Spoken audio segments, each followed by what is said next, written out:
All right. Well, thank you all for being here today and for joining us on the next Chairman Chat video. We're honored to have with us today Mr. Clarence Henderson, who was a civil rights activist and who was involved intimately with the Greensboro sit-ins of 1960. And he's here to share his insight today about something that is troubling to many of us, the critical race theory, or CRT.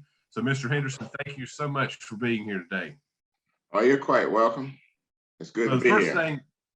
Thank you. The first thing I'd like to ask you just is, what is CRT in your view, the critical race theory, in your opinion? Well, critical race theory is diametrically opposed to what America is all about. It's teaching, it's going back to modern day Jim Crow is what they're doing. Same thing that happened back in the 60s when I was growing up. As a matter of fact, during the whole time I was growing up, where they judged people were teaching people to be judged by the content of their character, by the color of their skin, not the content of their character. And so it has merely been brought forward to divide this country, and is totally different from what this country was founded to be based on our Constitution. And that second sentence where it says, we all are created equal.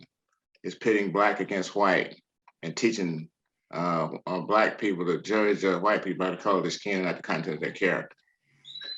So what are the aspects that you think of CRT that are the most troubling to you? What's most troubling to me is that it's going, it has the possibility of destroying America and the way we see each other. We are the greatest country in the world. And we have those theories, and by the way, that's what critical race theory, the key word is theory. We have those theorists that want to change this country as if the founders didn't know what they were doing, where they said that they set up our Charter of Freedom to show that we were a self-correcting nation, that through our laws and our understanding of who we are, that we would always seek to get it right. And so now we have a few elitists that sit back in the halls of higher institutions and come up with all these utopian ideas which don't work. So who do you think, or is there a particular group or organization that is pushing CRT?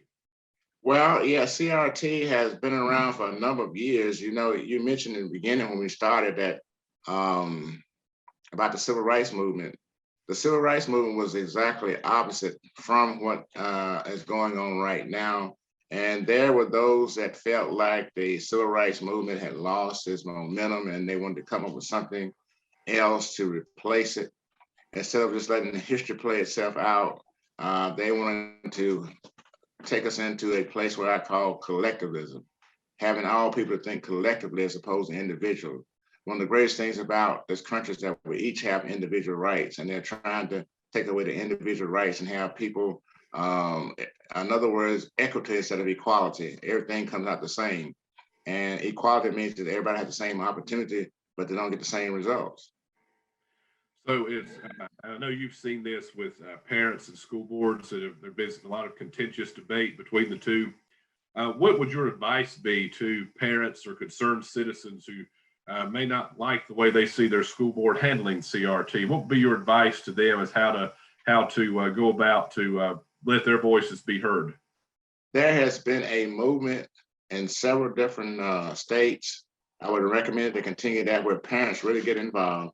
Go to the school board, because this thing is happening on a local level. That's the only way it can be enforced, on a local level, and begin to speak to the school board about changing these things. As a matter of fact, even some of them running for office to make sure that their kids are taught the correct way, because see, those parents have a stake in it, and it's all about our posterity. So the movement they've started right now is what they need to do, continue to do, because pressure is an amazing thing.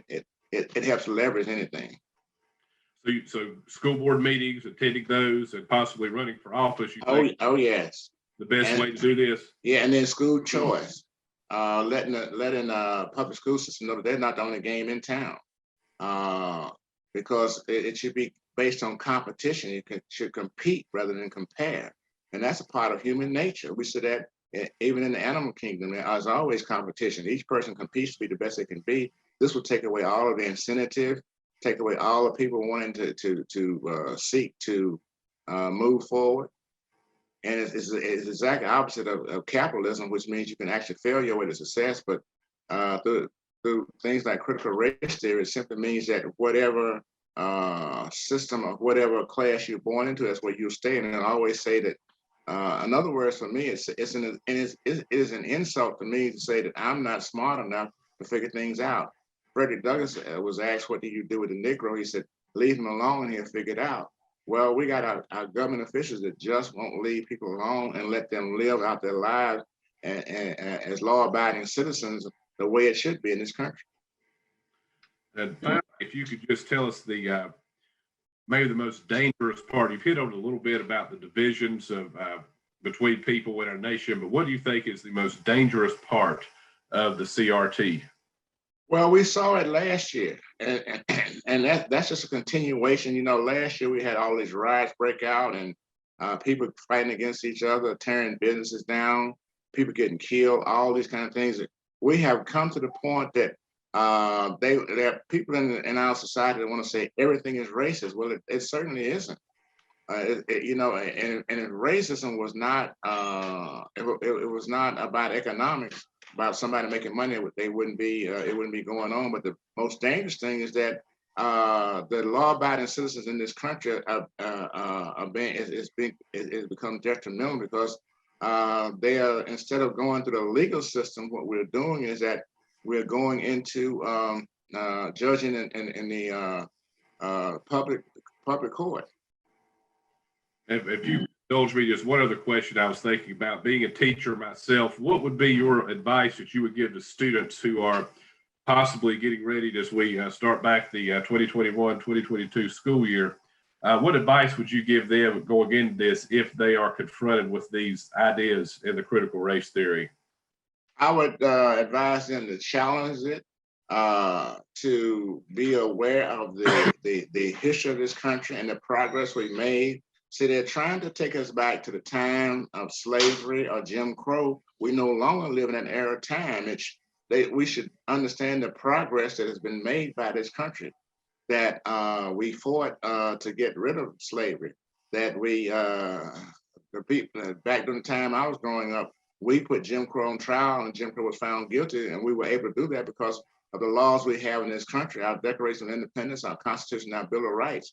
And so understanding how this country works and being willing to sit down and talk with people, with each other and dialogue. And most of all, if parents are supporting the kids and let them know that racism, people are not born with it, that we're being taught to be racist. All right. Well, I appreciate your time. Thank you for your friendship. Thank you for your time here with us today and your insight that is so valuable and so timely right now. I really appreciate that. Well, it's great. And listen, you keep up the good work over there in Thomasville, and we'll continue to work over here in Guilford County. Absolutely. Look forward to meeting with you again, and hopefully we'll get you down here real soon. Okay, sounds great. You have a blessed day and a great 4th. You do the same. Thank you. Bye.